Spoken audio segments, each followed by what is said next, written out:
Daily பல்வாஸ்க்கு உங்களை வரவேற்கிறேன். ஆமாங்க, நம்ம வாழ்க்கையில் ஒரு 2 காரியம் நம்ம இந்த உலகத்தில் எல்லார்கிட்டையும் எதிர்பார்ப்போம். அதுதான் ஒன்று சத்தியம், இன்னொன்று சமாதானம்.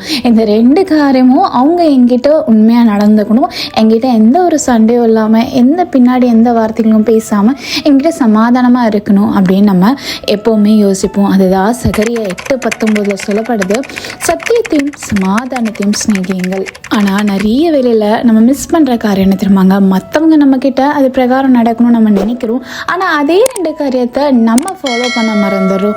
நிறைய வேளையில் உலகம் இப்படி தானே போகுது, இவங்க இப்படி தானே நடந்துக்கிறாங்க, நான் மட்டும் ஏன் கரெக்டாக இருக்கணும் அப்படின்னு சொல்லிட்டு உலகத்தில் இருக்கிறவங்கள பார்த்து நம்ம கம்பேரிசன் பண்ணுறோம். ஆனால் ஆண்டவர் விரும்புகிற காரியம் என்ன தெரியுமாங்க, நீங்கள் ஆண்டவரை பார்த்து கம்பேரிசன் பண்ணணும். இயேசுவை போல் வாழணும்னு நம்ம நினைக்கிறோம், ஆனால் இயேசுக்கு பிடிச்ச காரியத்தை நம்ம பண்ண மாட்டேங்கிறோமே. அப்போது ஆண்டவர்கிட்ட நம்ம உண்மையாக இருக்கணும், சமாதானத்தோடு எல்லாருக்கிட்டையும் பேசணும், வார்த்தைகள் விடக்கூடாது, அவங்களுக்காக ஜெபிக்கிறோம். ஆனால் நம்ம இந்த 2 காரியத்தையுமே எப்பவுமே ஃபாலோவே பண்ண மாட்டோம். இனிமேல் நம்ம வாழ்க்கையில் இயேசுவை போல இந்த சத்தியத்தையும் சமாதானத்தையும் நான் ஃபாலோ பண்ணுவேன், அதுக்கு ஆவியானவன் நீங்கள் எனக்கு ஹெல்ப் பண்ணுங்க அப்படின்னு சொல்லி நம்ம ஜெபிக்கலாம். நீங்கள் ஆசிரியப்பட தேவன் உங்களை ஆசிரியராகாமே.